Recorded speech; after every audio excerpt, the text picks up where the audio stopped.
Bonjour à toutes et bonjour à tous. J'ai le plaisir aujourd'hui d'accueillir une psychologue, une professeure, une auteure québécoise qui s'est exilée en Suède depuis peu.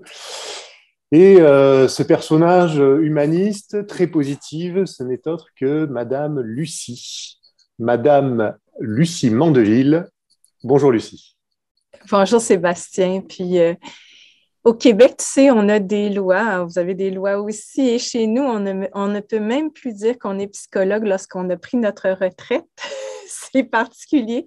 D'accord. Alors, bon, il faut dire que j'ai travaillé pendant 25 ans comme psychologue et comme professeur à l'université en psychologie. Je suis retraitée, mais je suis encore auteure. D'accord, je ne savais pas qu'on pouvait plus utiliser son titre lorsqu'on était en C'est retraite. fou. C'est assez Hein? hallucinant, effectivement. Bah, écoute, on l'apprend tous ensemble, alors c'est très bien. Ben, et ça fait partie des choses qu'on réalise maintenant, comment les professions, les ordres professionnels se sont imposés auprès des professionnels eux-mêmes et contrôlent à la fois ce qu'ils peuvent dire ou pas par rapport à eux-mêmes. Alors, ça aussi, tout est à remettre en question maintenant et je le dis à la blague, on ne peut pas m'appeler psychologue, même si j'ai 25 ans derrière moi d'expérience, de formation solide. Je pense que là, on est des humains qui parlent à des humains.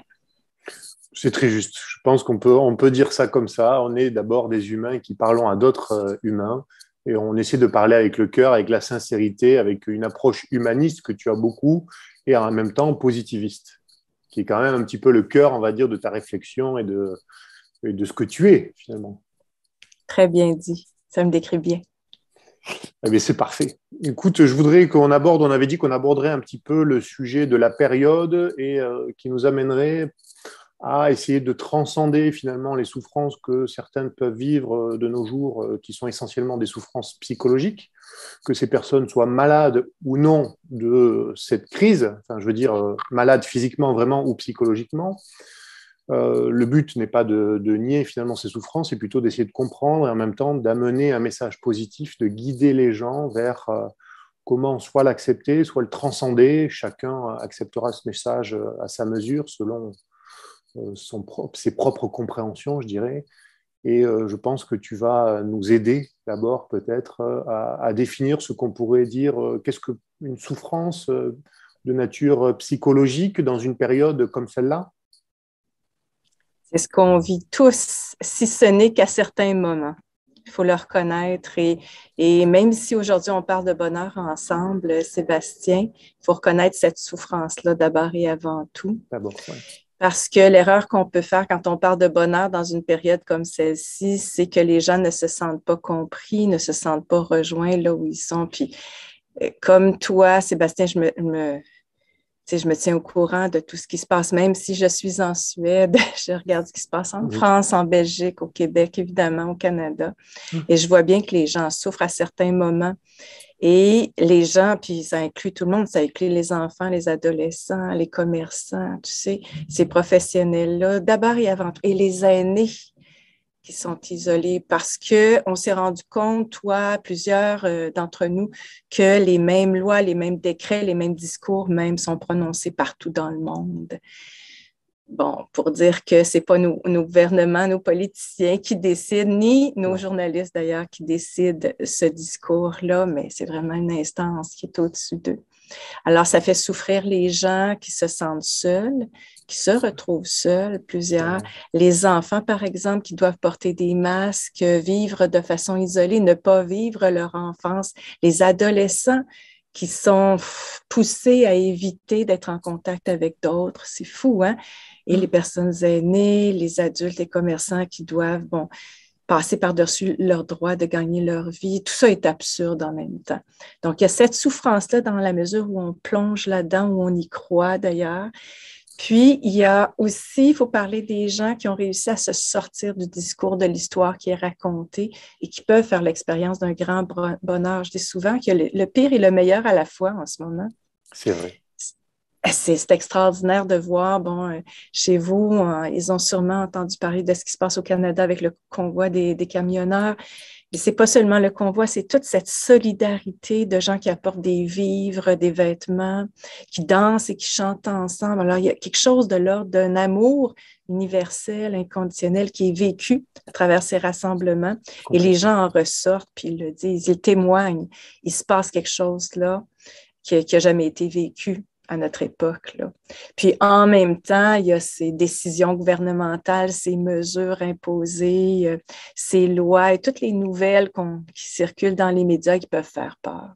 Alors quand on embarque là-dedans, on se sent démoralisé, on se sent en colère, on vit toutes sortes d'émotions.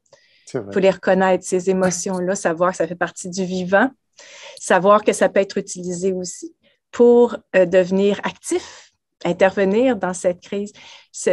Souvent, au début, je ne sais pas si chez vous, en France, vous avez parlé de ça, on parlait d'opposition contrôlée. Oui. Et ce que je disais par rapport à l'opposition contrôlée, parce qu'à partir du moment où le terme a circulé, les gens sont devenus méfiants, qui fait partie de l'opposition contrôlée. Et la définition que j'en donnais, c'est si l'information qui vous est transmise vous amène à être passif, vous pouvez considérer que c'est de l'opposition contrôlée. Ce n'est pas nécessairement l'intention de la personne, puis la personne n'est pas nécessairement dans l'opposition contrôlée, mais c'est l'effet que ça a sur vous, cette passivité-là. Alors, vous avez tout avantage à vous couper de cette information-là, passer à autre chose, puis aller chercher des informations ou des personnes qui vous donnent envie d'être dans l'action. C'est ce dont on a besoin en ce moment. Mais ça, c'est une clé, effectivement. Quand on est face à une souffrance, peut-être il faut essayer plutôt que de rester, de ruminer cette souffrance, essayer de passer à une action qui nous permet de sortir finalement de ce schéma de pensée et de la faire soit individuellement, soit collectivement, je pense. Je pense que c'est une clé très importante que tu donnes là sur comment arriver à soit à l'intégrer, soit à la dépasser, à la transcender. C'est ce que je me dis, Sébastien, tu t'es sûrement intéressé à l'aspect psychologique de ce qui se passe en ce moment pour dire ça et avoir un intérêt pour m'interviewer d'ailleurs. Et c'est très bien dit. Tu sais, tout ce qui est virtuel en ce moment qui nous amène à rester à la maison, par exemple. Tout ça nous amène souvent à ruminer. Le terme que tu as utilisé, c'est vraiment le terme qui symbolise ce qui nous amène à vivre dans la passivité, à être démoralisé ou à être en colère, puis à faire des choses qui ne seraient pas bonnes ni pour nous-mêmes ni pour les autres. Et effectivement, être dans l'action, c'est sans doute la meilleure chose à faire pour sortir de la rumination. Et c'est très simple. Il n'y a rien de compliqué dans les solution qu'on pourra partager aujourd'hui. Il s'agit de sortir souvent de chez nous. Je dis, ça peut être aussi simple qu'aller parler à, je ne sais pas comment vous les appelez chez vous, nous, c'est les caissiers à l'épicerie, par exemple, ou au dépanneur, les gens qui travaillent dans un commerce. Vous avez des marchés publics, allez parler avec des gens pour vous sortir de cette rumination-là. Et dans l'action, souvent, on va dire aussi dans la recherche, c'est démontré que lorsque vous faites une action pour aider autrui, cette action vous fait autant de bien, sinon plus à vous qu'à l'autre. Pourquoi? Parce que vous vous sentez utile, parce que votre souffrance, par exemple, peut être mise en perspective avec la souffrance de l'autre. Souvent, on va se comparer à quelqu'un qui souffre davantage, avoir de l'empathie pour cette personne-là, et ça nous fait oublier un peu notre propre souffrance. Alors, c'est le bénévolat qu'on peut faire, l'action gratuite qu'on va faire à l'égard de l'autrui, bien, elle nous apporte à nous souvent ce bonheur dont on peut parler pendant 1 heure et des heures et des heures. C'est vrai. Et c'est bon pour nous, c'est bon pour les autres également. Ouais. C'est très juste, effectivement, comme tu dis. En plus, c'est une période qui est très propice à la création de petits collectifs. On voit qu'il y en a beaucoup qui sont en train de se créer dans différentes branches. On a, par exemple, en France, les mamans louves qui essaient de protéger les enfants, qui se fédèrent. Il y a les colibris qui sont plus sur une agriculture raisonnée et des projets éco-responsables.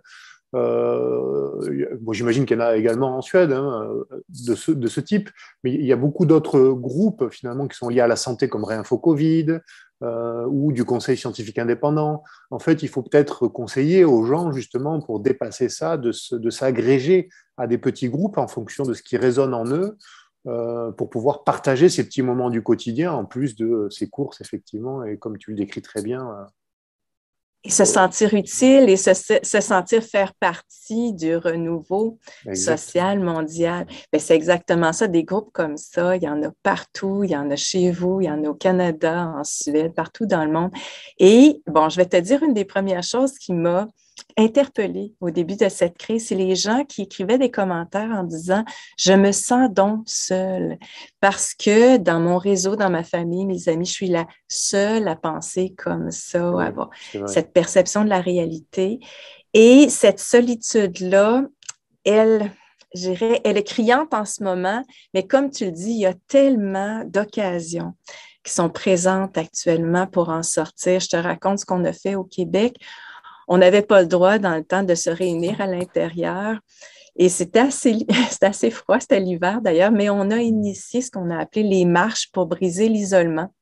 Alors, on s'est rencontrés, j'ai commencé à faire des appels en disant, je vais me retrouver à tel parc, à tel moment. Les gens venaient.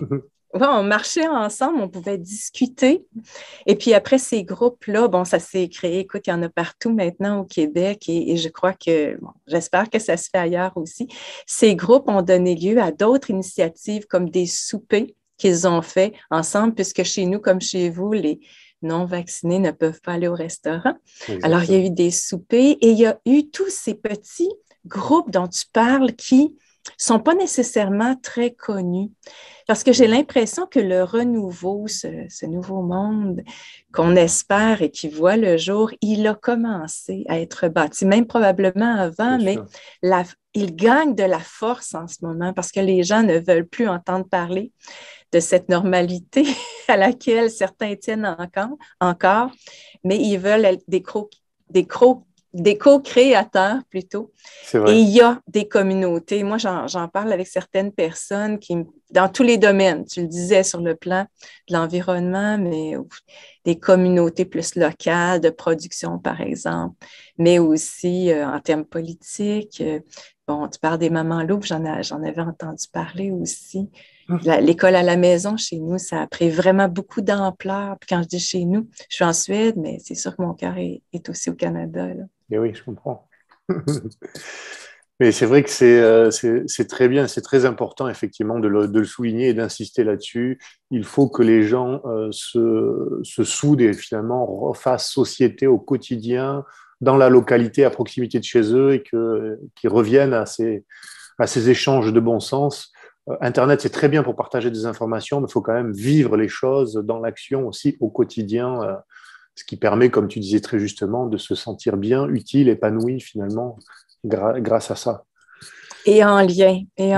Puis parfois, je sais pas, entre être seul puis participer à un grand groupe très significatif, il y a des entre-deux ce n'est que, des fois, c'est des choses simples. Quand on voit des commentaires, par exemple, les gens qui commentent ton vidéo, il y a un commentaire qui nous interpelle, on peut tout simplement écrire à cette personne-là, commencer à établir un lien, peut-être découvrir que cette personne-là habite pas très loin de chez nous ou pas, mais on peut communiquer d'une façon ou d'une autre. Je disais au début de cette crise aussi que c'est important de choisir les gens qui vous entourent. On n'est pas obligé de maintenir des liens avec des gens qui ne nous font pas du bien. On peut, si ce n'est que temporairement, jusqu'à temps qu'il y ait une réconciliation, on peut redécouvrir ou découvrir des gens qui pensent comme nous, qui peuvent nous apporter un soutien psychologique, une présence, puis peut-être initier un projet avec ces gens-là. Comment, toi, avec ton regard d'ancienne psychologue, tu perçois, je fais attention aux mots que j'utilise. Merci. Ou plutôt de psychologue retraité, on pourrait dire. On peut même pas dire ça. Ça veut dire que psychologue retraité, c'est un titre qui est protégé. D'accord. Bon, parce qu'il faut payer une adhésion pour être, en tout cas. Mais on peut s'en moquer maintenant parce que tout ça ne tient pas la route. Là. Ça n'a pas de sens. Non, je voudrais savoir en fait comment tu perçois. Je dirais, est-ce que c'est dû à ton humanisme finalement, à ta approche humaniste et positiviste, le fait de percevoir que nous sommes dans une période qui n'est pas normale, une période qui fait souffrir des gens, alors qu'il y en a qui se mettent clairement des œillères, qui essaient de continuer finalement à vivre dans une forme d'illusion psychologique qui leur correspond, par égoïsme essentiellement, parce qu'on veut souvent nous faire croire qu'ils vont accepter une injection par altruisme. Honnêtement, je n'y crois pas du tout. Je veux dire, les 3 quarts de mes amis, je les connais, qui sont passés là-dessus, et je peux même me permettre de le dire là, devant l'écran, ils le font essentiellement pour eux, pour vivre comme d'habitude. Ils n'ont pas de conscience, finalement, j'allais dire, pour les autres.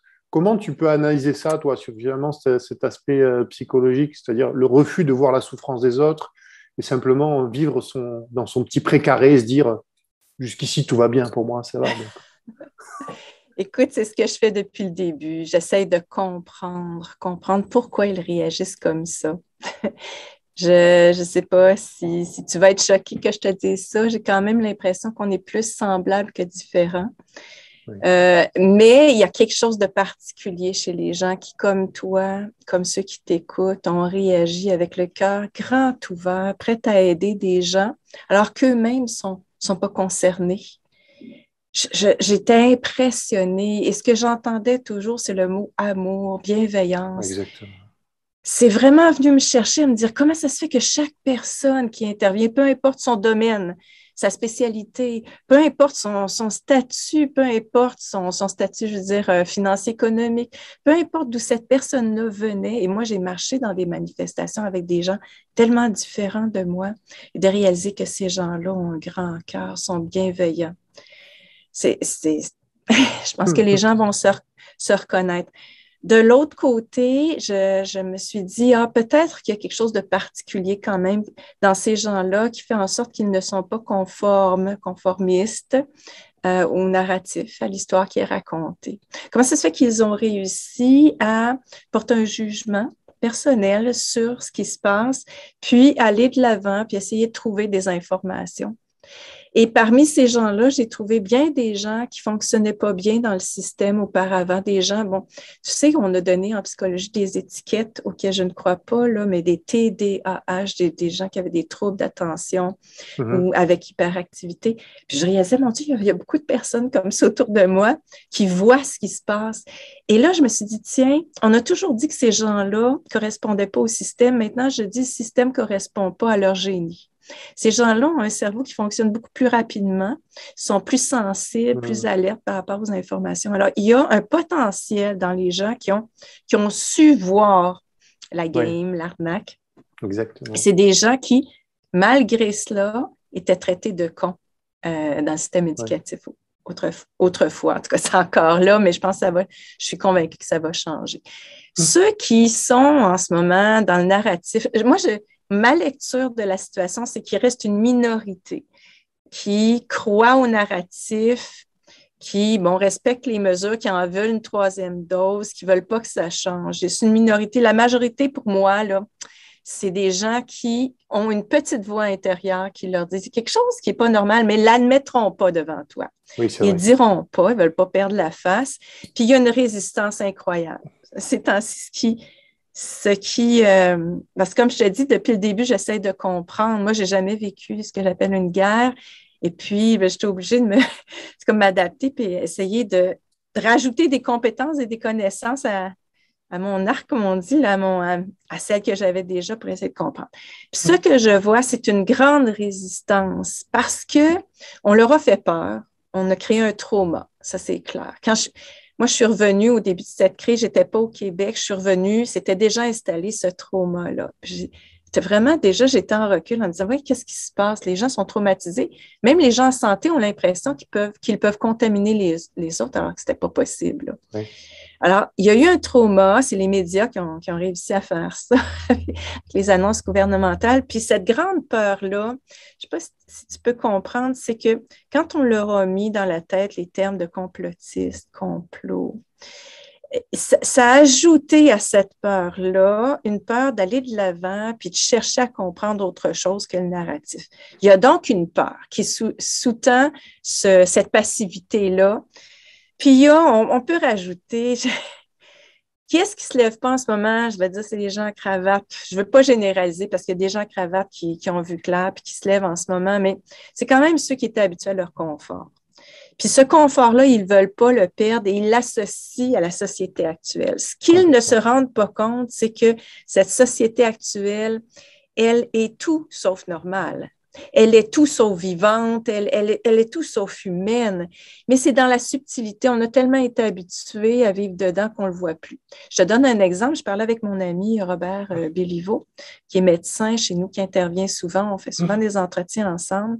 Puis il me parlait du jardin botanique. Chez nous, il y a un grand jardin à Montréal qui a été fermé à cause de la COVID, qui a été fermé aux non-vaccinés. C'est dehors, là, hein, je vous dis ça en passe. Complètement absurde.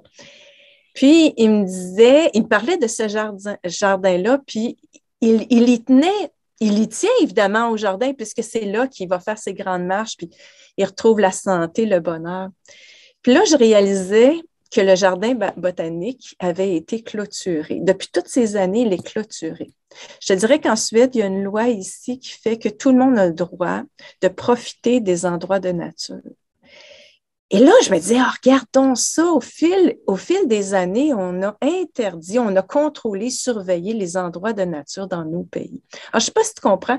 Ma réponse à ça, c'est, je crois, moi, j'ai rencontré des gens bienveillants qui sont triple vaccinés et qui espèrent que cette crise-là va se terminer, mais qui continuent de croire au gouvernement.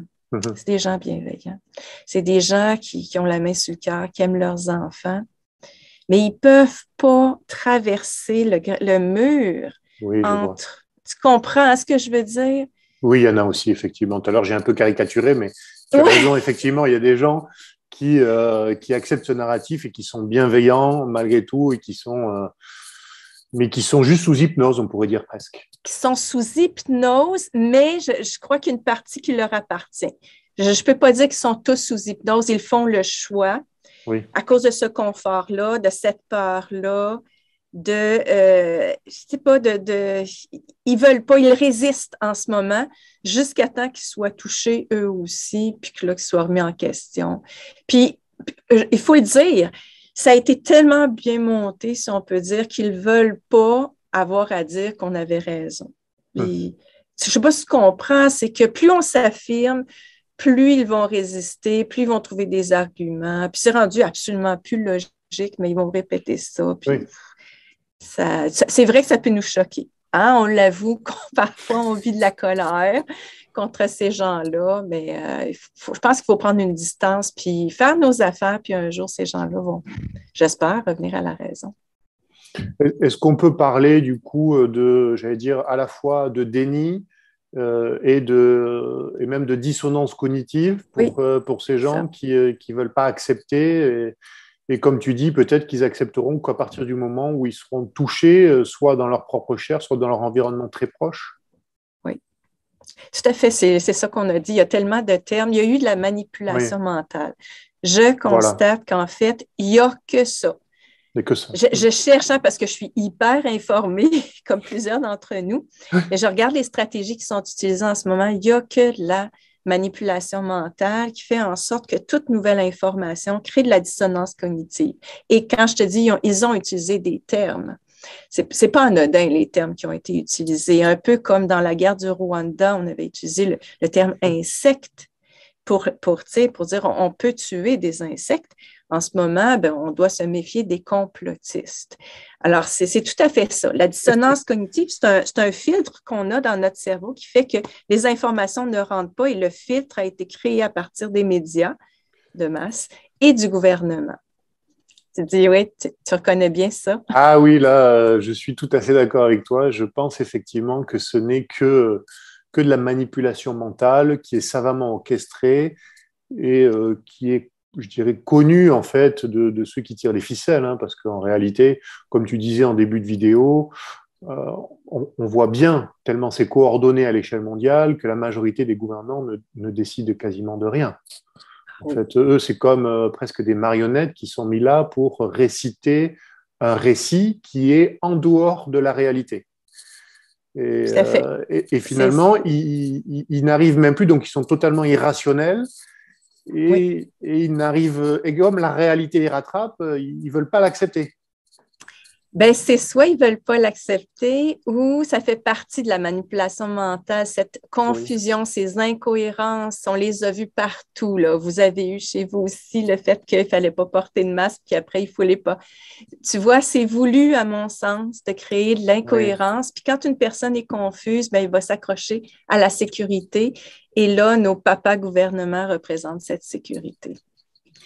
Alors, j'ai plus la phrase en tête, mais ça m'y fait penser. Il y avait la politologue Hannah Arendt qui avait analysé justement l'après-Seconde Guerre mondiale. Et dans son livre, je crois que c'était dans ce livre, mais je ne suis pas sûr que ce soit dans celui-là, dans Eichmann à Jérusalem, le fameux conducteur de train, elle disait que les techniques qui étaient utilisées en fait d'information à l'époque, c'est celles qu'on retrouve à l'heure actuelle, de techniques de manipulation mentale. Et elle disait, l'idée, c'était à peu près la suivante, que dire tout et son contraire, ça permettait en réalité de noyer l'opinion publique. Donc ça permettait finalement que l'opinion publique ne se positionne pas. Et comme tu dis très justement, comme elle ne se positionne pas, elle va se ranger plutôt du côté, entre guillemets, de la sécurité, de ce qu'elle croit être le bon père de famille, qui va être représenté par le gouvernant, alors que finalement, c'est lui qui manipule. Mais bon, eux, ils ne veulent pas le voir. Ils vont se dire, c'est la sécurité, on préfère pas choisir. Et ceux qui essaient de les amener justement vers quelque chose de bon sens, de plus juste, parfois, ils ne veulent pas le voir. Et Non, ça passe pas. Puis non, ça passe pas. Tout simplement, ça passe pas. Je pense que c'est pas, oui, une partie de choix et de volonté là-dedans, mais cette proportion de volonté, elle n'est pas aussi importante que cette dissonance dont on parle. Et si vous remarquez, là, en ce moment, les termes qui reviennent, puis la répétition. Il faut dire que la répétition, ça fait partie de l'hypnose. Exactement. Alors, on disait qu'en hypnose, comme la question au départ, c'était comment on fait pour faire disparaître cette hypnose-là. C'est quand le stimulus s'arrête. Alors, c'est pour ça que le stimulus continue malgré tout. Alors, ce qu'on voit en ce moment, c'est vaccination à tout prix. C'est les non-vaccinés sont minoritaires. C'est toujours le mot qui est répété. Oui. Et puis, qu'est-ce que c'était? En tout cas, c'est toujours les mêmes mots qui sont répétés. Et complotistes. Complotistes, c'est ça. La minorité est complotiste. Vacciner, regardez, c'est intéressant parce qu'aujourd'hui, 9 février, je ne sais pas quand tu publieras cette vidéo, mais aujourd'hui, on est le 9 février en Suède. Oui. Les restrictions tombent, mais l'annonce gouvernementale de la cessation des restrictions, c'est de dire que la pandémie n'est pas terminée. C'est-à-dire qu'il faut continuer d'être dans un état d'alerte. C'est « Oh, est-ce que tu me reçois bien? » Et de peur. Oui, oui, très bien. Oui, OK. Parfait. Oui, c'est ça, de maintenir le climat de peur à partir de certains mots qui sont toujours répétés. Puis de faire confiance au gouvernement. Ah, c'est le mot que j'avais oublié, c'est faites confiance à la science. C'est fou comment on répète ce terme-là. Et les scientifiques sont offusqués parce qu'il n'y a rien de scientifique dans ce qui est présenté. Exactement. Là. Moi, la première, tu sais, je faisais des chroniques chez nous à la radio. Et le jour où j'ai dit, écoutez, il y a des conflits d'intérêts dans la recherche en ce moment dans ce qui se passe, bien, le lendemain, la radio m'a congédié, m'a remercié. Alors, tu vois, il y a la censure aussi qui fait qu'on n'entend pas des voix dissonantes, discordantes. Nous, on le voit, c'est très marqué en France parce qu'on a encore, on va dire, on a deux grands professeurs qui ont été parmi les plus hautes fonctions, le professeur Raoult et le professeur Perron. Les deux, ils ont travaillé quand même, ils sont surdiplômés, ils ont travaillé pour l'État dans des périodes de pandémie. Et même eux sont conspués, critiqués sévèrement à des points inimaginables. C'est-à-dire que même des gens, on va dire, qui sont des novices en médecine, se permettent de critiquer ces gens en disant oui, mais ils ont trop d'ego, oui, mais et enfin, ils n'ont pas fait encore un tiers de ce qu'ils ont fait. Ils sont en début de carrière et déjà, ils portent des jugements parce qu'ils se rangent du côté du pouvoir, en fait, inconsciemment. Et c'est triste, en fait, de voir à quel point c'est puissant, cette manipulation. Et finalement, cette souffrance inconsciente, parce que quand quelqu'un est manipulé et qu'il ne veut pas l'admettre, son inconscient range ça quelque part, mais ça va travailler avec le temps. Oui, puis c'est ça, tu sais, tu en as parlé au début. Moi, je me suis intéressée à la psychologie positive et mon regard est toujours tourné vers on va le dire en québécois, qu'est-ce que ça donne sur un plan positif, tout ça? Je te dirais que plus ils avancent, plus c'est positif parce que non seulement on va sortir de cette crise, mais on aura appris, par exemple, à ne plus croire dans cette politique actuelle, qui est un vrai scénario, à ne plus croire à ces médias de masse qui sont subventionnés, qui donc parlent dans l'intérêt des gouvernements. Alors, si ça n'avait pas été aussi loin, parce que je suis prête à dire que ça prenait ça pour qu'on se rende compte, pour qu'on prenne conscience de ce qui se passait déjà depuis un certain temps. Donc, en ce moment, plus les gouvernements sont dans l'absurdité avec cette volonté de vacciner tout le monde, qui est absolument pas scientifique, qui est totalement machiavélique même, je dirais, parce qu'on sait de plus en plus que les dits vaccins, par exemple, d'une part, sont expérimentales, on ne sait pas ce que ça donnera, mais on commence à découvrir qu'il y a de plus en plus d'effets secondaires, très négatifs et même de mortalité liés à cette dite vaccination. Alors, écoute, tout ça aussi fait en sorte que les gens s'ouvrent les yeux, des gens qui croyaient autrefois, là, au début, qui croyaient le narratif du gouvernement et qui perdent des proches après la vaccination. Deux possibilités, ils vont continuer à résister, refuser de croire que c'est en lien avec la vaccination ou encore on en voit plusieurs qui s'ouvrent les yeux et disent non, je veux plus moi-même embarquer là-dedans, je me pose des questions. Tu vois, pour moi, ce mouvement, pour moi, je le vois un peu comme une course de cheval, de chevaux.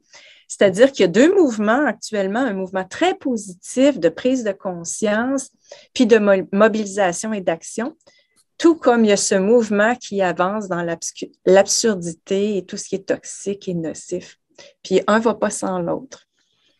Oui, c'est très juste, effectivement. Je pense qu'il faut en tirer le positif, comme tu dis très justement, l'absurde, cette mise en scène absurde, parce que finalement c'est ça, c'est une mise en scène quasiment, comme une pièce de théâtre, finalement, on se rend compte que ce sont des acteurs, j'ai presque envie de dire. Et finalement, ils sont tellement dans la notion d'absurde que ça va nous amener vers quelque chose de plus positif derrière, parce que normalement, un maximum d'individus devraient se réveiller. On dit ça avec conviction. On dit ça avec... oui. Ben, effectivement, tu vois, nous, tu parles de théâtre, je ne sais pas si tu es au courant, mais notre premier ministre qu'on appelle chez nous, là, du Canada, c'est un professeur de théâtre. Ah tiens, mais c'est marrant. Je savais pas. Et puis, sa dernière sortie, l'une des dernières sorties, c'était, bon, quand le convoi des camionneurs est arrivé à Ottawa, dans la capitale, il s'est dit avoir la COVID, il a disparu. C'est vraiment particulier. Alors, c'est fou. Et ce qu'il a dit, c'est, on suppose, il a dit, il ne l'a pas dit, mais on le sait qu'il est vacciné. Moi, je ne crois pas qu'il est vacciné, mais la population pense qu'il est vacciné triplement. Et il a la COVID, et ce qu'il disait, c'est ce qui va nous sortir de là, c'est de se faire vacciner. Tu vois, cette absurdité-là, que lui dise ça, pour moi, c'est une pièce de théâtre. Oui. Ou même, je me demande parfois si lui-même n'est pas hypnotisé, parce que n'importe quelle personne intelligente réalise que c'est absurde de dire si je suis vaccinée, la solution, et que j'attrape la COVID, la solution, c'est la vaccination. Bon,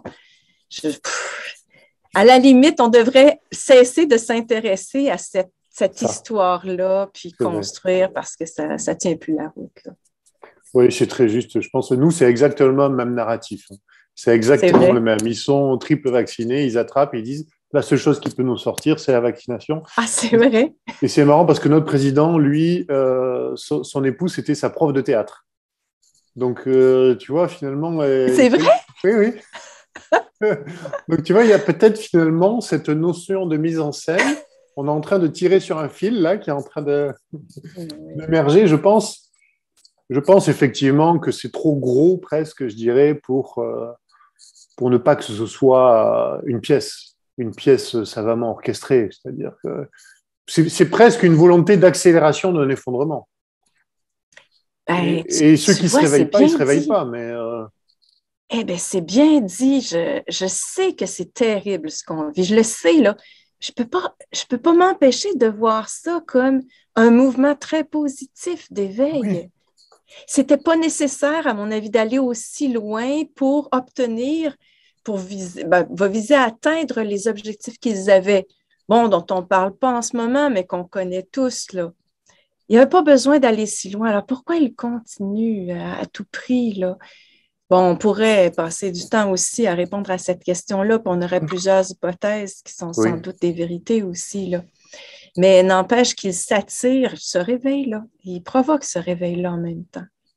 Et oui, c'est très bien, effectivement. J'espère que beaucoup de gens vont en prendre conscience et qui vont justement franchir le cap de changer d'état d'esprit, changer de vision sur ces gouvernants et sur les manipulations, comme tu disais tout à l'heure, qui durent en réalité depuis des décennies, voire des siècles, qu'on ne voulait pas voir parce qu'on était chacun dans des rythmes, qu'on n'avait pas le temps d'y penser ou d'y réfléchir forcément.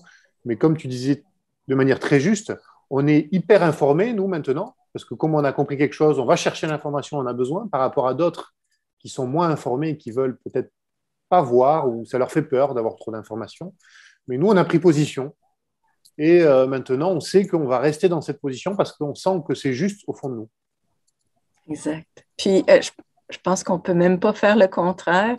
Une fois qu'on a ouvert les yeux, on ne peut plus les refermer. Puis, encore une fois, comme je parlais d'amour tout à l'heure, il y a comme une force qui nous pousse à agir. Je ne sais pas si c'est ton cas, Sébastien, mais moi, je n'étais pas dédiée à faire des vidéos, par exemple, sur Facebook. Pas du tout. Il y a quelque chose qui nous pousse sans trop réfléchir. On intervient, on sent que c'est notre cœur qui agit, qui nous guide en même temps. Alors peut-être que, et c'est ce qu'on découvre, qu'on n'est pas seulement un individu qui travaille, pour nos propres intérêts. On a l'impression de participer à un mouvement qui n'est même pas matériel, visible, mais qui semble agir pour le bien. Oui, c'est très juste, effectivement. Je ne peux pas dire mieux que ce que tu viens de dire. C'est très bien dit, effectivement. C'est intérieur, c'est le cœur, c'est l'âme, certains diront. C'est finalement cette force vitale intérieure là, qui fait que nous, on ne peut pas accepter une narrative qui est, je dirais, pour reprendre un terme de psychologie, psychotique, qui est en dehors de la réalité. Exact. C'est bien choisi comme terme. Et est-ce que c'est la même chose pour toi ou ceux qui t'écoutent? On a parfois l'impression que c'est complètement surréaliste. Hier, je me pinçais à encore me dire, oui, non, est-ce que ça existe vraiment, ce délire, cette psychose? On le saura peut-être un jour quand on va mourir, si c'était vrai ou pas vrai, mais il y en a plusieurs qui disent que ce qui arrive à l'extérieur, c'est une projection de notre réalité intérieure. Tu sais, c'est vraiment l'occasion de se poser tout plein de questions sur notre réalité, qui est plus large que celle qu'on voit, là, qui est matérielle. Et ça fait partie des questions. Je suis assez d'accord sur cette idée-là parce que je pense que la majorité des pensées ou des réflexions sont en réalité une projection de notre psyché, de notre inconscient. Et que, en fait, toute la société, en réalité, et les rapports aux autres, les rapports humains, ce sont toujours des rapports de projection. C'est-à-dire, un nous renvoie finalement ce qu'il a au fond et nous, on lui renvoie ce qu'on a au fond. Et parfois, justement, il y a des échos où il y a ce qu'on pourrait appeler des résonances, des effets miroirs qui doivent nous parler ou qu'on ne veut pas entendre parfois. Et je pense que cette notion, justement, à mon avis, est assez vraie et reflète bien la période. Oui, c'est ce que je remarque, tu sais, parce qu'on a l'occasion de discuter avec tout plein de personnes. Oui, c'est ça. Puis c'est aussi, c'est étudié en psychologie, hein, il n'y a rien d'ésotérique là-dedans, là. Oui. Il y a le fait que, par exemple, tes pensées, moi je dirais même tes intentions, parce que souvent les gens comparent la volonté à l'intention avec le cœur. Cette intention, elle agit sur tes actions. Par exemple, si tu es malade et que tu es alité, quelqu'un qui veut s'en sortir va commencer à bouger physiquement. Tu sais, c'est très concret. Et en bougeant physiquement, il va se rétablir plus rapidement. Alors, cette personne qui avait l'intention de se rétablir va faire des choses pour se rétablir. Et quelqu'un qui, au contraire, a l'impression que ce qui se passe est un drame, qu'on s'en sortira pas, qui se répète des phrases comme ça à l'intérieur d'elle-même, elle va aussi sélectionner dans son environnement ce qui confirme, les informations qui confirment ses perceptions. Et ça advient parce que tout simplement, elle les remarque. Alors, devant une même situation, une personne qui est positive ou une personne qui est pessimiste, par exemple, va tout simplement porter attention à quelque chose de différent et la réalité qu'elle va se créer, parce qu'une réalité, c'est l'expérience qu'on a de la réalité, l'histoire qu'elle va se raconter est à l'image de ses pensées, de ses intentions, de son vécu. C'est très juste, effectivement. Tu fais souvent référence dans tes livres, d'ailleurs, que je vais citer. Il y en a 3 principaux. Je vais essayer de les citer dans l'ordre. Le premier, c'est Le bonheur extraordinaire des gens ordinaires.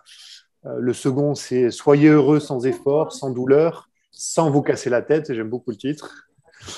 Et enfin, Malade et heureux.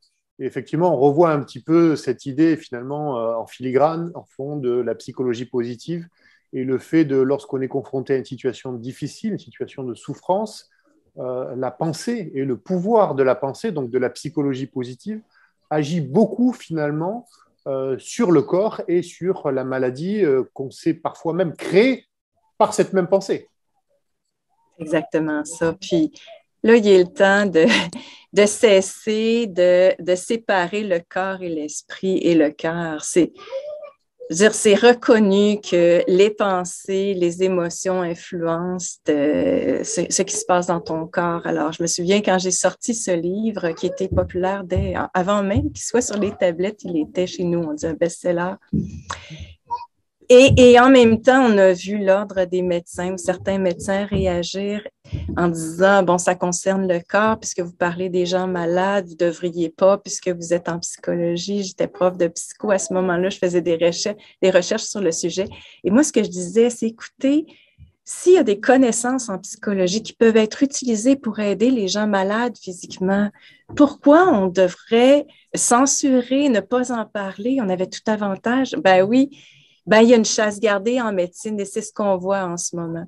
Et l'intention de ce livre, c'était justement de reconnaître que des gens qui ont été malades et même qui ont été diagnostiqués comme ayant une maladie mortelle, là, incurable, ont vécu à partir du moment où ils ont changé leur façon de voir les choses, de vivre leur quotidien.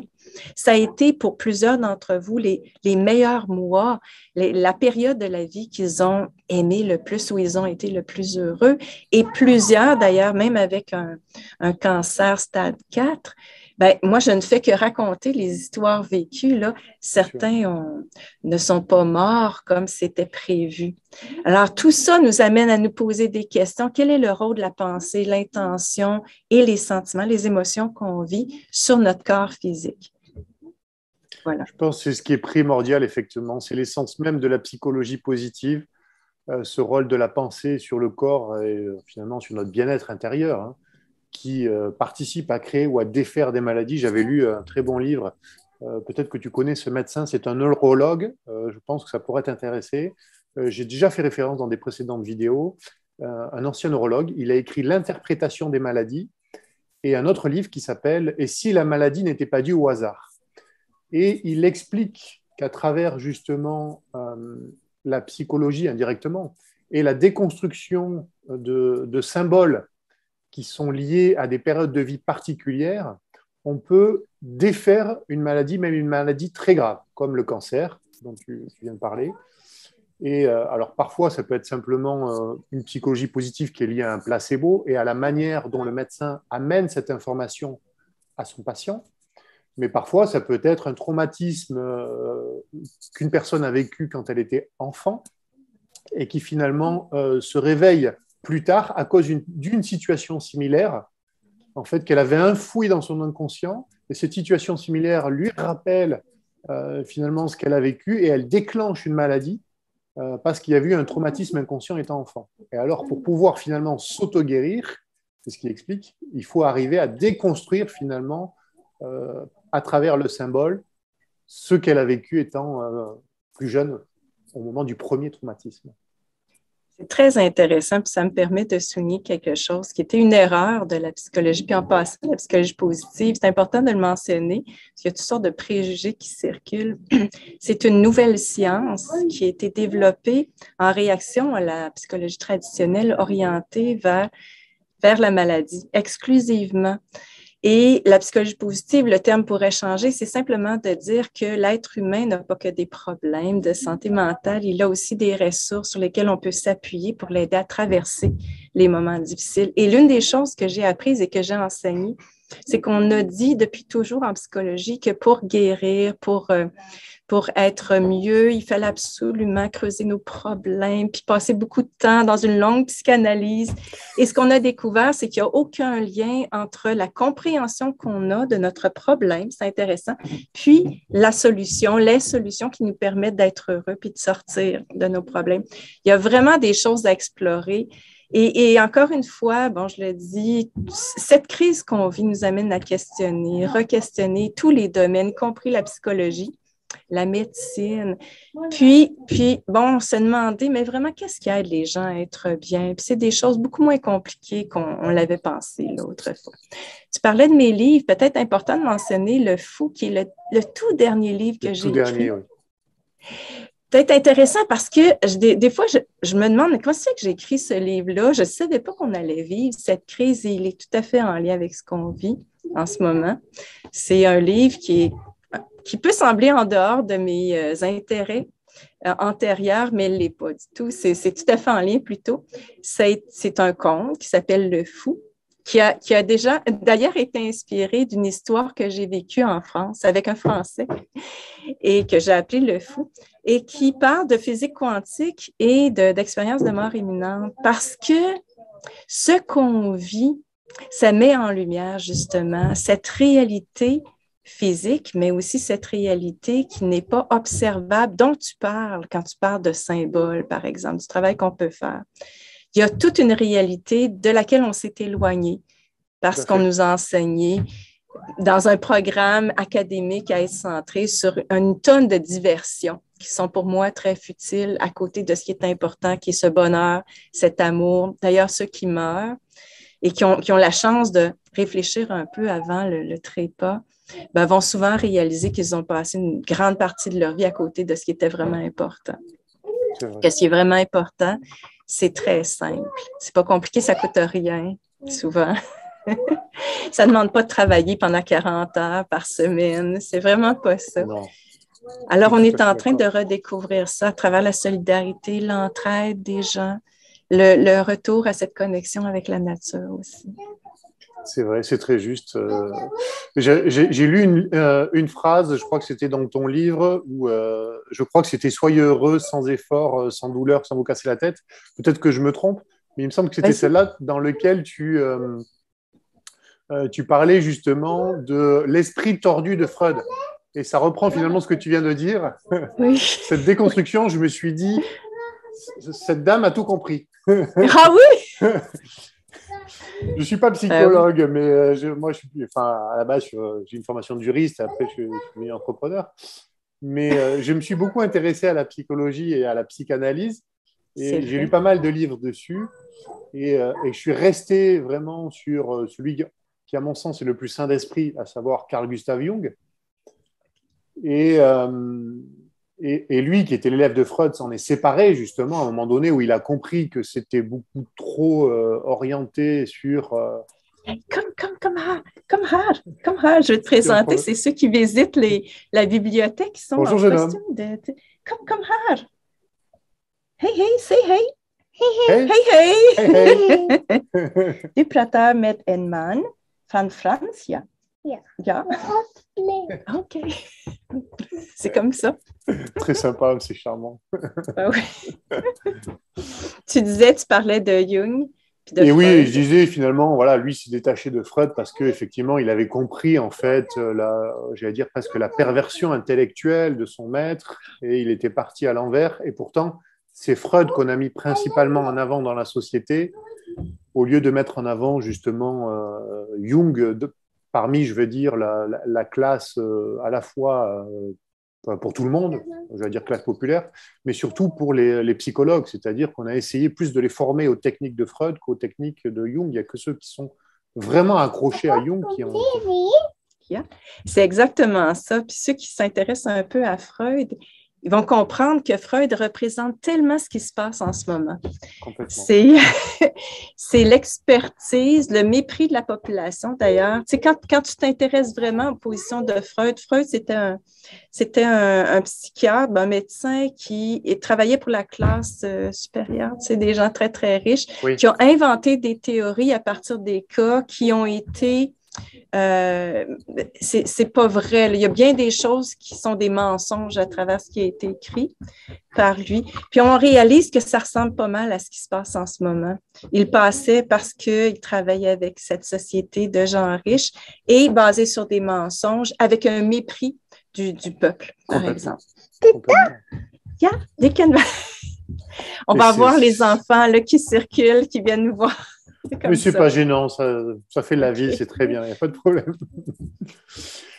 Oh, c'est très bien, effectivement. Je pense qu'on pourrait peut-être essayer de... J'aimerais bien que tu puisses nous donner, grâce à cette notion de psychologie positive, qui sort on va dire, de la psychiatrie freudienne totalement, qui est à l'opposé, et qui est dans une démarche finalement de la pensée positive, qui est décriée souvent par les médias en disant que bon, ça n'existe pas, etc., alors que c'est quand même quelque chose de très important. Tout simplement, on pourrait simplement dire c'est très important d'un point de vue scientifique parce que le cerveau émet des ondes cérébrales. Or, une onde se projette dans l'espace. Je veux dire, on mesure les ondes du cerveau avec un électroencéphalogramme.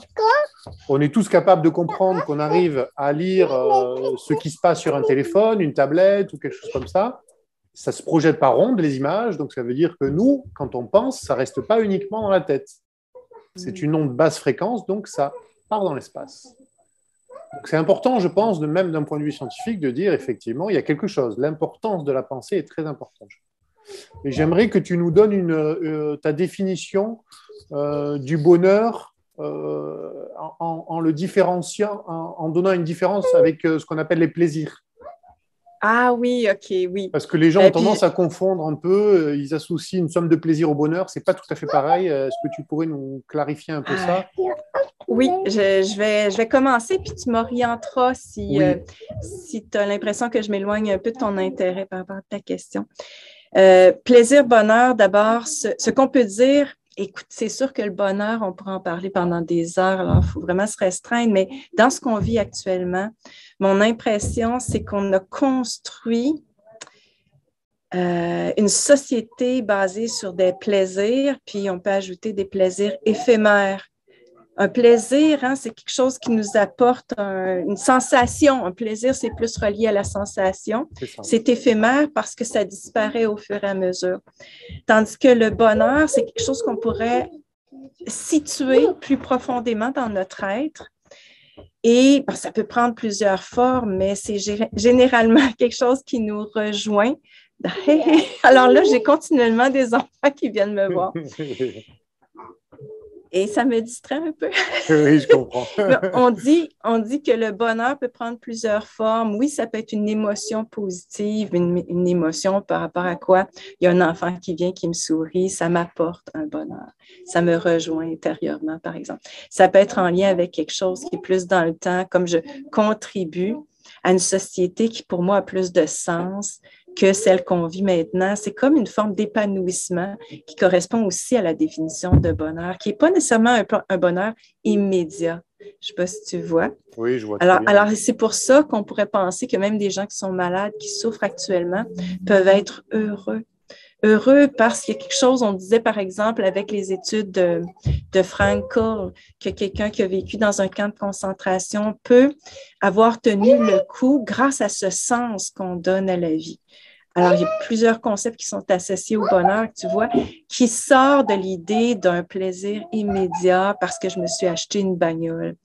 D'ailleurs, c'est ce que j'ai réalisé, c'est même, tu sais, quand je parlais du jardin botanique tout à l'heure, on a offert à la société, aux gens, des plaisirs, mais contrôlés. Et d'ailleurs, on a l'idée que, par exemple, il faut travailler jusqu'à 50 ans, 60 ans, chez vous peut-être 60 quelques années, pour enfin s'offrir une fin de vie heureuse. C'est absolument insensé. Oui, c'est insensé.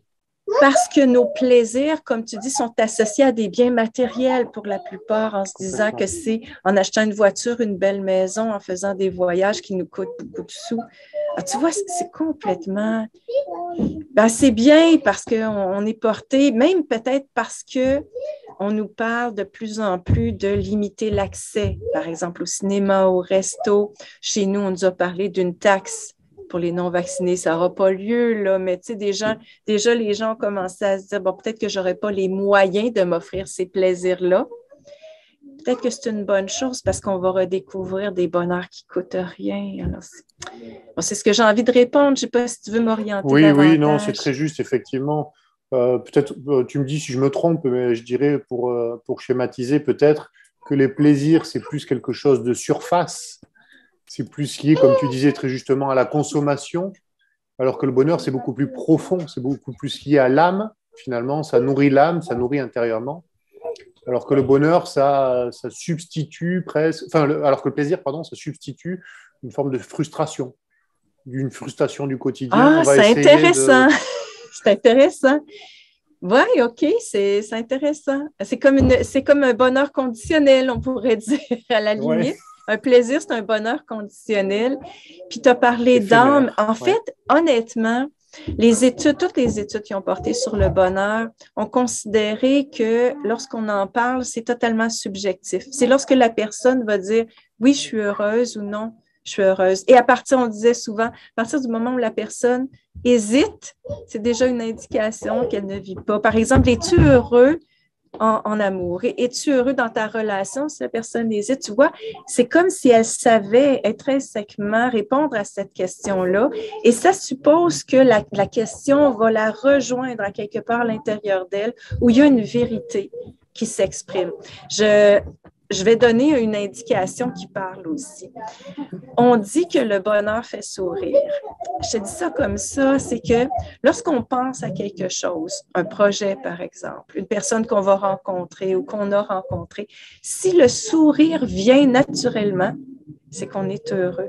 Comme si notre corps le sait, que ça nous apporte un bonheur. Bien sûr que si je pense à un bon mets qui pourrait être un plaisir, ça peut me faire sourire aussi. Mais tu vois, c'est comme si ça ne se répond pas avec une seule réponse, cette grande question-là, mais on est à la recherche de ce qui nous apporte vraiment un bonheur. Mais je pense qu'il faut maintenant se fier davantage à notre corps, à notre cœur, pour apporter une réponse à ça.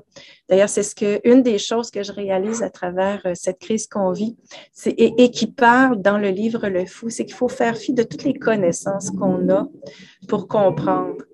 J'ai envie de te dire, Sébastien, hier, j'étais dehors, j'ai décidé d'aller à l'extérieur, il y avait un ciel étoilé chez moi. Et je me suis mise à la fois pleurer de joie et de tristesse. Et je me disais, tiens, l'idée n'est pas de comprendre, l'idée est de ressentir en ce moment. Tu vois, le bonheur, c'est quelque chose qu'on ressent, qu'on ne peut peut-être pas expliquer ou comprendre. Tout à fait. Je sais que ça peut être frustrant de dire ça, mais peut-être que c'est une porte ouverte vers une direction qu'on n'a pas prise jusqu'à maintenant, qui est de comprendre avec son cœur ou avec son corps. Oui, c'est très juste, effectivement. Je dirais que finalement, le bonheur, c'est un état d'être, un état... Voilà, comme tu dis justement, un ressenti, un état d'être, alors que les plaisirs, c'est plutôt justement de la notion de avoir. C'est-à-dire...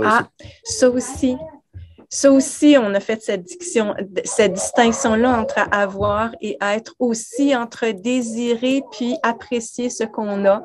Ça, c'est vraiment une indication particulière. Ceux qui sont les plus heureux, là, les chers, c'est ceux... On va dire comme ça, ceux qui apprécient, j'allais dire qu'ils se contentent, là, mais on n'aime pas ce terme-là. Oui. Ceux qui apprécient ce qu'ils ont, ceux qui sont dans le désir constamment, vivent de l'insatisfaction. Alors, on peut être en désir tout le long de notre vie par rapport à un avoir qu'on n'a pas. Alors que quand on fait... Puis c'est la même chose pour reconnaître la belle personne qu'on est. Il y a bien des gens qui vivent une estime personnelle très basse parce qu'ils se comparent. Se comparer, oh mon Dieu! le terme comparaison, l'expérience de comparaison qu'on a tous nous amène à vivre de l'insatisfaction, un regard sur soi qui est pas sain. Et là, encore une fois, on découvre ces temps-ci que se comparer, ça mène nulle part autre que de vivre quelque chose de négatif. Alors, s'accepter tel qu'on est. D'ailleurs, j'ai ouvert mes yeux quand on a commencé à parler de... Ça doit être très présent chez vous aussi, mais tu sais, toutes ces personnes qui changent de sexe. Oui. Puis très jeune, chez nous, ça commence à 20 ans, même avant ça. Puis comme psychologue, je me disais, nous, les psychologues, on n'a pas fait une bonne job parce que plutôt que d'encourager les gens à changer de sexe, pourquoi on n'a pas été vers les encourager à apprécier ce qu'ils sont, même s'ils sont différents? Même s'ils sont complètement différents, mais s'apprécier, s'aimer eux-mêmes. Complètement. Sans vouloir franchir le cap de finalement cette transformation physique qui reflète souvent un mal-être intérieur au final. Hein. Tout à fait. Tout à fait, c'est ça. Alors, on va essayer quelque chose de nouveau en espérant que ça nous apporte le bonheur. Puis, bon, honnêtement, ceux qui font ce changement-là, je ne suis pas certaine que ça apporte le bonheur au final. Oui, je suis d'accord avec toi, mais bon, peut-être certains, on a l'impression d'avoir la nécessité de faire cette expérience. Je ne suis pas sûr, effectivement, que ça les aidera à terme, mais bon, c'est comme ça. Je voudrais revenir sur la notion, justement, de comparaison et que tu disais très justement, il faut éviter de se comparer, on est tous uniques, on a tous une richesse, finalement, qu'on a à partager. Il faut l'accepter. Et cette notion de comparaison, elle est souvent liée, finalement, à l'enfance. Elle est souvent liée au système éducatif qui fait que très tôt, très jeune, on nous apprend à nous comparer par un système de notation, donc par un système de compétition, et dans toutes les disciplines, que ce soit une discipline sportive, une discipline littéraire, une discipline scientifique. Et donc finalement, c'est toujours cet état de comparaison qui s'immisce inconsciemment chez l'enfant pour pouvoir mieux l'entretenir après chez l'adulte. Et on évolue comme ça de l'enfance jusqu'à la fin de vie dans cette idée que tout doit toujours être dans un état de comparaison et de compétition.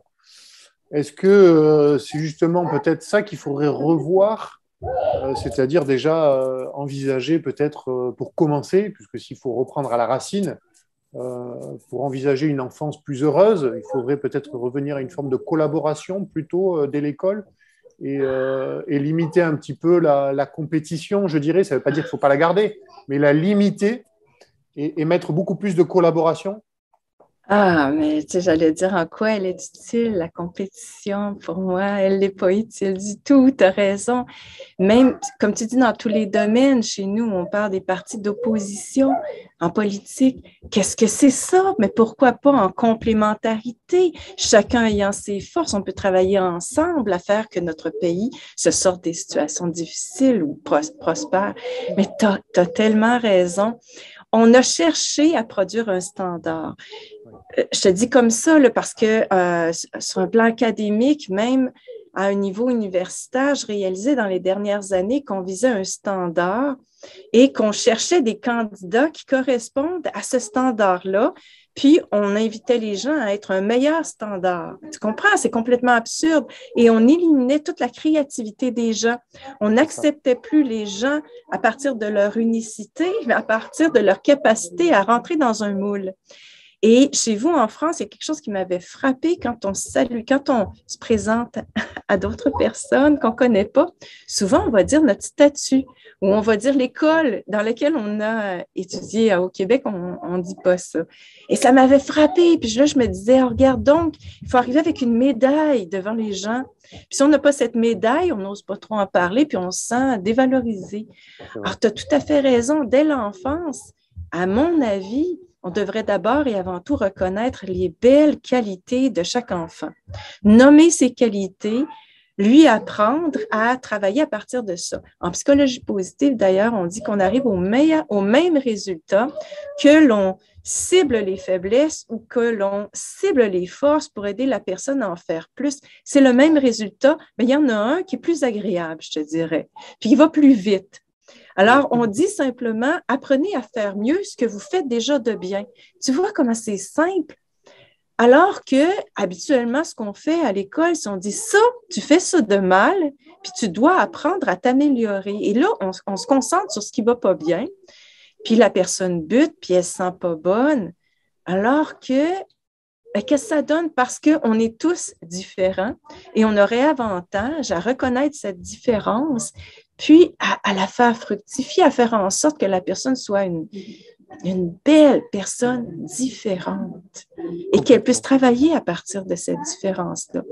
Alors, je ne sais pas si je me trompe en disant que la compétitivité n'est pas utile, mais certainement qu'une meilleure reconnaissance de l'unicité de chacun, surtout à l'enfance, surtout quand on est très jeune, et pourquoi pas plus tard. Je voyais des jeunes dire de plus en plus, moi je suis bon là-dedans, puis j'ai pas envie du tout d'étudier d'autres domaines. Puis moi qui viens d'un ancien monde, je dis, ben non, tu dois apprendre tout. Ben je me trompe. Je me trompe. Je crois que comme artisan avant, les gens apprenaient à faire un métier qu'ils possédaient, qu'ils maîtrisaient. Pas besoin d'apprendre toutes les autres matières. Je pense que c'est la même chose. Quelqu'un est bon manuellement, pas besoin d'aller à l'université là, pour faire un bon métier et être reconnu. Ça aussi, on pourra en parler longuement, mais je suis tellement d'accord avec toi. Et j'espère que le nouveau modèle d'éducation pourra reconnaître ces faits, ce qui marche, ce qui fait qu'un enfant peut se sentir valorisé puis bien s'épanouir dans cette société. Oui, je pense que c'est très important de privilégier d'abord l'épanouissement de l'enfance. On le voit en ce moment avec cette période assez triste. Je crois qu'il y a, en France, je ne sais pas ailleurs, mais en France, je crois que c'est plus de 40%, une augmentation de plus de 40% des états de dépression chez les enfants et chez les adolescents. Parce qu'ils sont bridés. On sait que la petite enfance a tendance à se construire par phénomène d'imitation, c'est-à-dire à reproduire un petit peu ce que fait l'adulte d'abord, à vouloir faire ce que fait l'adulte, et finalement à identifier celui qui correspond ou pas, c'est-à-dire la richesse, on dit, est dans la diversité, mais l'enfant apprend je vais dire, par effet miroir.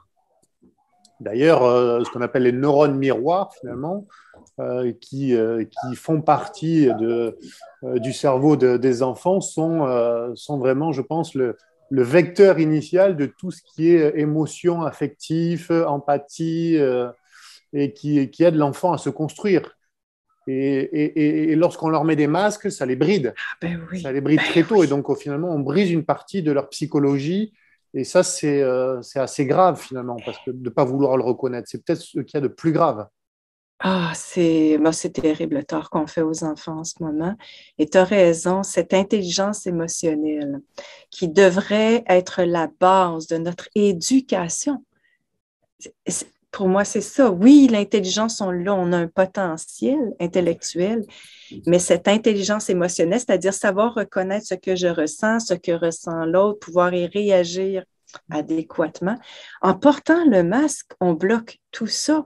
On bloque la capacité de lire chez l'autre ce qu'il vit. Puis, bon, pour tout dire, ils ont trouvé le meilleur outil pour empêcher les enfants de grandir et d'être heureux. Porter le masque, ça brime bon, la capacité d'apprentissage, d'empathie, de compréhension, le langage, ça l'enlève le goût de discuter ensemble. Écoute, c'est tellement évident, c'est ça. On est un peu dépassé par le fait que ça se passe en ce moment dans nos écoles. Donc, en France, les enfants portent aussi des masques. Ah, oui, oui, ils portent des masques à partir, je crois, de 6 ans ou 7 ans, je crois, si je ne dis pas de bêtises. Donc, normalement, c'est après, enfin, à la période de l'âge de raison, on dit. Donc, ça veut dire que la grande majorité de la psyché de l'enfant est déjà en grande partie construite. Mais le fait de voir leurs parents déjà porter des masques parce qu'ils les portent en entreprise et que parfois ils les gardent parce qu'ils vivent dans la peur, le fait de tout ça, les parents ne s'en rendent pas compte, mais en réalité, ils vont inconsciemment participer à une forme de traumatisme de l'enfant et ou peut-être pas un traumatisme, le mot est peut-être fort, Ouais, mais ouais. au moins à quelque chose qui va le blesser intérieurement, je pense. Hein. ou en tout cas empêcher quelque chose. Ne pas l'aider, ça c'est certain. Puis tu as bien raison de mettre l'emphase sur l'effet miroir, l'imitation. On est tous comme ça. On est un peuple qui est grégaire. Oui, même les adultes, on est pareil. Même parmi les gens qui se distinguent en ce moment, on a un peu besoin d'un repère social pour s'exprimer. Alors, ce que font les parents à leurs enfants actuellement, c'est la même chose qui s'est fait dans le passé par rapport à l'alimentation. Oui, c'est grave ce qui se passe, mais c'est comme tellement obvious, tellement évident qu'on a tendance à oublier que dans le passé, on a, par exemple, nourri mal nos enfants, comme on s'est mal nourri. On a habitué nos enfants à un plaisir de consommation. Tu vois, tout ça existait déjà. Avec le masque, c'est comme, ben là, c'est la cerise sur le sundae, comme on dit. Puis, tu as raison, la capacité d'adaptation, on en parle souvent des enfants, ça peut donner un certain espoir parce que là, ce qu'ils vivent, c'est un peu comme des enfants maltraités. Ce que vit un enfant maltraité, c'est que lui, il n'a pas d'autre référence, il pense que c'est normal. Alors, ce n'est pas un trauma, si on peut dire. Oui. C'est que, tu comprends? Oui. Mais ce qui va nous intéresser bientôt, c'est comment on peut réparer ça. Comment on peut réparer le tort qu'on a fait aux enfants, comment on peut réapprendre aux parents aussi à avoir des relations saines avec leurs enfants, à se défaire de cette société de merde qu'on dirait chez nous. Écoute, il y a tellement de choses qu'on aura à reconstruire. On est en train de reconstruire. La bonne nouvelle, c'est qu'il y a quand même un certain nombre de parents qui ont décidé de retirer leurs enfants de l'école ou du moins de leur montrer un autre modèle à la maison. Parce que ce que je pense, c'est qu'il y a eu beaucoup de personnes qui se sont soumises parce qu'il n'y avait pas le choix en disant « je dois aller travailler », tout ça, mais à la maison, qui disait à l'enfant d'enlever son masque, qui invitait les amis à la maison. J'espère en tout cas qu'il y a eu un semblant de comportement plus sain à la maison. Oui, j'espère aussi, ça c'est sûr. Ça serait triste si vraiment il n'y avait pas ces comportements plus sains. Si on les enlève de l'école pour avoir des comportements plus malsains à la maison, c'est pas bon signe. Ah non, c'est ça, mais je parle plus des enfants qui allaient à l'école, mais dont les parents étaient conscients que c'était pas la bonne chose à faire, puis qu'à la maison, ils offraient un contexte qui est sain. J'espère. Oui, j'espère aussi. Je voudrais simplement faire une petite référence, peut-être que c'est quelque chose qui t'inspirera aussi. D'un livre que j'ai utilisé, que j'avais déjà lu, que j'ai repris en partie pour préparer notre petit entretien, et qui s'appelle Pour une enfance heureuse, du docteur Catherine Guégan. Et en fait, c'est comment finalement repenser une éducation à la lumière des découvertes scientifiques, c'est-à-dire du fonctionnement du cerveau. Et donc, je pense que c'est très important pour les parents, pour les familles, d'essayer de comprendre comment fonctionne leur enfant et en même temps comment ils fonctionnent eux-mêmes, hein, parce que finalement, le fonctionnement de l'enfant, c'est le fonctionnement de l'adulte. Hein. Donc, à la base, oui. À la base. Donc, je pense que c'est aussi un livre qui peut être intéressant à lire, même s'il y a des passages qui peuvent être un peu techniques parfois, notamment sur le fonctionnement du cerveau. Mais la clé, c'est justement, et qui se rapproche de ta matière, j'allais dire, la clé, c'est la psychologie positive, c'est-à-dire, c'est finalement comment donner confiance aux enfants, comment les aider au quotidien, malgré les échecs, à les encourager, à être dans l'altruisme, en même temps avec les autres, et finalement, comment les aider à fonctionner en société, tout en se préservant eux-mêmes et en étant bien, j'allais dire, bon avec les autres. Tout à fait. Puis c'est parfois pas. Faire ça, c'est parfois pas comme on le pense. Ce que je veux dire par là, c'est que pour donner confiance aux enfants, c'est probablement la base et c'est ce qui manque. C'est cette compétitivité dont tu parlais, tu vois, l'effet que ça a, c'est justement d'enlever cette confiance, de la détruire. Et donner confiance aux enfants, c'est pas toujours en étant bon soi-même. Je te dis ça parce que je suis aussi un parent et j'ai découvert que lorsque j'arrivais à montrer à mon enfant que moi aussi, je fais des erreurs, moi aussi, je ne suis pas parfaite, c'est les moments où lui-même se sentait plus en confiance. Parce que d'être trop sur le top, on peut aussi créer l'effet inverse chez nos enfants. Alors, je dis oui, c'est ce qu'il faut. Je pense qu'on doit s'intéresser à comment donner confiance à l'enfant, mais c'est un art. C'est subtil, c'est pas toujours comme on pense. Tu vois, des fois, on va en mettre trop.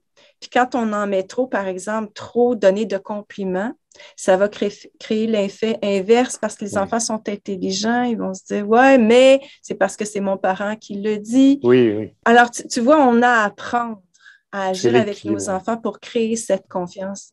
C'est l'équilibre, c'est le raisonnement, c'est le ressenti et c'est beaucoup d'écoute. Souvent, on est dans la parole, mais je te dirais que le secret, c'est l'écoute. Savoir Oui. écouter nos enfants, savoir écouter l'autre, puis savoir apprendre aussi de nos enfants. Mais savoir les guider aussi parce que les enfants ne sont pas des adultes, c'est aussi une erreur qu'on a fait. Considérer que nos enfants pouvaient tout décider alors qu'ils n'ont pas d'expérience encore de la vie. C'est très juste, effectivement. L'écoute, le dialogue, c'est une clé fondamentale. L'équilibre, bien sûr. On ne peut pas renier qui on est, nos états émotionnels en fonction d'une journée difficile, en fonction de. Mais bien sûr, il faut toujours essayer d'être dans une forme de mesure, finalement, quand on apporte Ouais, une forme d'éducation. ouais, ou Enfin, il faut être vivre. aussi, il y a un petit piège dans lequel on peut tomber, c'est essayer d'être des parents parfaits. J'ai Oui. vu ça chez les psychologues parce qu'ils avaient tellement appris sur le développement des enfants qui passaient à côté de la traque complètement parce que l'idée, c'est d'être un humain avec un autre humain, de l'aider à Oui. grandir. D'ailleurs, trop dialoguer avec des jeunes enfants, c'est plutôt être dans l'action, servir de modèle, comme tu le disais. Si je suis une personne qui va, par exemple, à Noël, prendre du temps pour aider un itinérant, des gens qui en ont moins, puis que je me laisse être accompagnée par mon enfant, c'est la meilleure façon Oui, d'apprendre. c'est vrai. Tu comprends, plutôt que de commencer à parler de principes psychologiques. Non, c'est le partage dans l'action. Tu as Dans t'as raison. l'action, ouais, Exactement. Parce que c'est ça que l'enfant retient souvent plus qu'un long discours.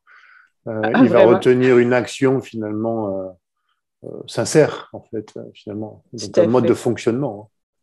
exact. C'est très beau. Écoute, je voudrais peut-être qu'on puisse donner des dernières clés, j'allais dire, aux individus pour passer cette crise qui est actuelle. On a dressé un tableau, je pense, assez juste de ce qui se passe, une joyeuse pièce de théâtre internationale qui, parfois, peut être un peu dramatique pour certains, effectivement, et ça, bon, on le comprend.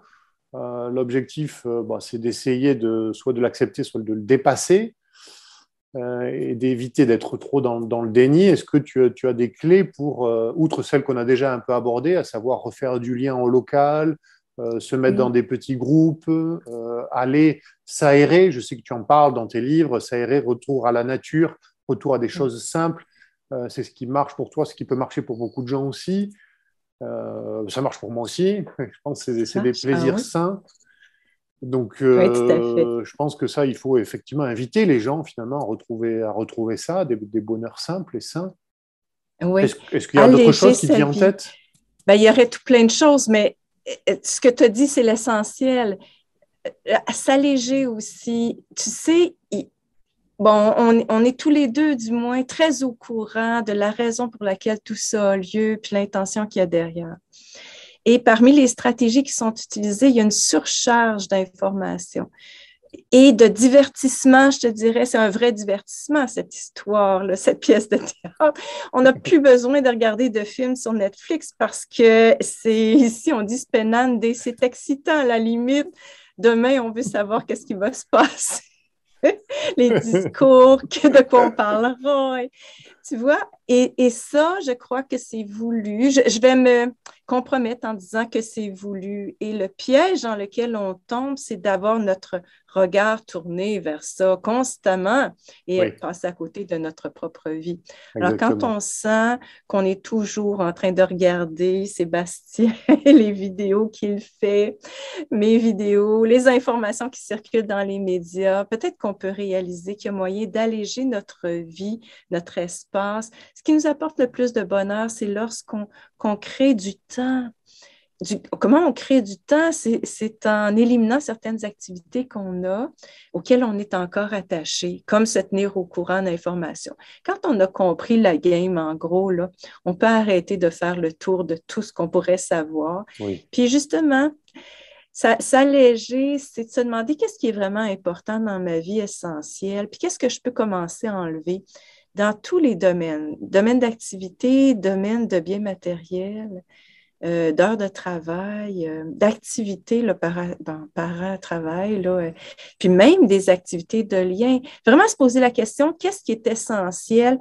Puis qu'est-ce qui va arriver? C'est qu'on va retrouver du temps pour justement contacter le vrai bonheur de l'âme, dans l'âme. Et ce vrai bonheur-là, je vous jure, vous le savez, c'est dans des choses tellement simples comme hier, j'ai choisi, je ne sais pas les choix que vous faites, mais plutôt que de passer une autre heure avant de me coucher à m'informer, j'ai dit, Lucie, là, tu vas fermer ça, puis tu vas aller dehors. C'était froid, je me suis bien habillée, puis d'aller voir le ciel. Puis là, j'étais impressionnée par les étoiles. J'ai redécouvert, tu sais, là où se trouvent les étoiles, les formes qu'elles prenaient. C'est là que j'ai commencé à être tellement émue. Alors, qu'est-ce que vous faites, vous, pour vous alléger en sachant que c'est ce qu'ils veulent, vous divertir, vous libérer de ça, puis retrouver du temps, de l'espace. Puis, tu sais, souvent, on dit l'argent ne fait pas le bonheur. Pourquoi? Parce que c'est bien matériel qu'on accumule. C'est aussi une source de préoccupation, comme si votre voiture brise, si vous en avez une. Si votre belle maison, 10 pièces, si ont besoin d'être rénovées, c'est une source de préoccupation. Alors, je ne sais pas si le message est capté, là, mais c'est de diminuer, baisser ça, simplifier notre vie pour retrouver cet espace immatériel qui existe. Et c'est là que se trouve le bonheur.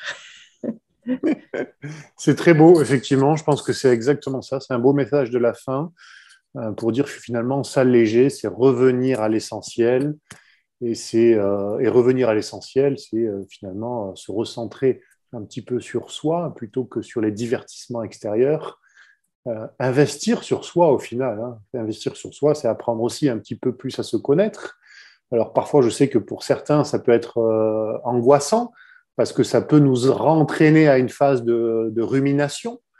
Mais il ne faut pas tomber là-dedans, apprendre à se connaître à travers la psychologie positive, par exemple, de Lucie ou à travers d'autres livres. Il y a plein de livres qui apprennent finalement à la découverte de soi, de ce qui nous anime, de notre âme, finalement de toute notre richesse intérieure. Chacun a ses propres richesses, il faut les cultiver. Et je pense que tu nous as délivré là un très beau message de bonheur. Ah, t'es bien informé, tu connais tout ça. C'est bien beau de t'entendre aussi en parler. C'est gentil, je te remercie. Est-ce que tu as autre chose à dire peut-être avant qu'on clôture cet échange qui était pour ma part très agréable? Ah, ben c'est réciproque, c'est ça. À chaque fois, je fais de belles rencontres comme ça. Je me rencontre, de belles rencontres, je m'en rends compte. Comment il y a des gens riches. Alors, j'ai envie de te dire merci, Sébastien. Je le dis souvent aux autres. Merci d'exister. Je me rends compte qu'à travers cette crise, oui, il y a des gens qui ne bougent pas, qui sont dans le confort. Mais il y a aussi des gens qu'on découvre, qu'on n'aurait jamais découvert. Ça n'avait pas été de cette crise-là. Et t'en es une belle découverte. Merci, j'ai aimé. À chaque fois que je t'ai entendu parler dans notre entrevue, j'apprécie ton degré de connaissance, ton ouverture d'esprit, le fait que tu as vraiment... il y a quelque chose, tu as fait une démarche intérieure, c'est certain, pour parler comme ça. Et je remercie chaque personne qui t'écoute, qui prennent la peine de s'intéresser à eux-mêmes, à comment s'en sortir, à comment rétablir des liens, créer je ne sais pas comment on peut l'appeler, mais il y a certainement une construction qui a lieu en ce moment de quelque chose de très beau. Alors, merci. Oui, je suis tout à fait d'accord. Il y a une belle construction qui a lieu. Je te remercie aussi chaudement du fond du cœur pour cette très belle découverte. J'ai beaucoup apprécié aussi nos échanges. J'ai beaucoup aimé t'écouter. C'était vraiment très agréable. C'est une belle rencontre. J'espère qu'on aura l'occasion d'en refaire. Ce sera avec grand plaisir, en tout cas, que tu seras accueilli sur la chaîne. C'est gentil. Et juste pour terminer, je voulais simplement dire, parce que ça me fait penser, tu me disais que tu regardais les étoiles hier. Et justement, je suis en train de faire une vidéo sur Nostradamus et l'influence des étoiles. Tu vas voir, c'est un sujet très, très important, mais je le dis en fin de vidéo parce que finalement, ça m'y a fait penser. Elle est en cours là. L'influence des étoiles sur le destin humain. Et comment Nostradamus, dans une vraie prophétie, hein, on retrouve la lettre au musée de Berlin, je ne sais plus comment il s'appelle, le musée de Berlin. Il y a un nom, bon bref, c'est pas grave. J'ai lu ça dans un très bon livre justement de Carl Gustav Jung et je vais donner des clés de compréhension finalement du lien entre les étoiles et les événements du terrestre. C'est génial! Ben oui! Je te conseille. Ben, je vais écouter ça. En tout cas, je vais t'écouter. Voilà, c'était juste pour la petite anecdote, parce que comme tu me disais que tu regardais le mouvement du ciel. Et que c'est génial! Et je pense que c'est quelque chose qui est important d'essayer. Moi, je me suis beaucoup intéressé aussi. Voilà, je pense que c'est important de donner des clés aussi, parfois, de compréhension. Et il y a une notion de psychologie derrière, de psyché, finalement. Ben oui, le lien, c'est ça. L'influence des étoiles. On s'est éloigné tellement de connaissances qui sont apportées. Tu vois, parce que là, on les voit le soir, elles sont là. Il doit y avoir une raison d'être de ces étoiles. Il y en a une. Il y en a une. Super. Merci pour ce bel échange. Merci Lucie, vraiment merci beaucoup. Je coupe l'enregistrement. Je remercie tous les auditeurs, tous ceux qui ont finalement suivi cette vidéo jusqu'à la fin. Merci à vous. Et je vous dis à très bientôt pour une nouvelle vidéo. Reste en ligne et je coupe l'enregistrement. Merci à vous toutes. Merci à vous tous. Au revoir.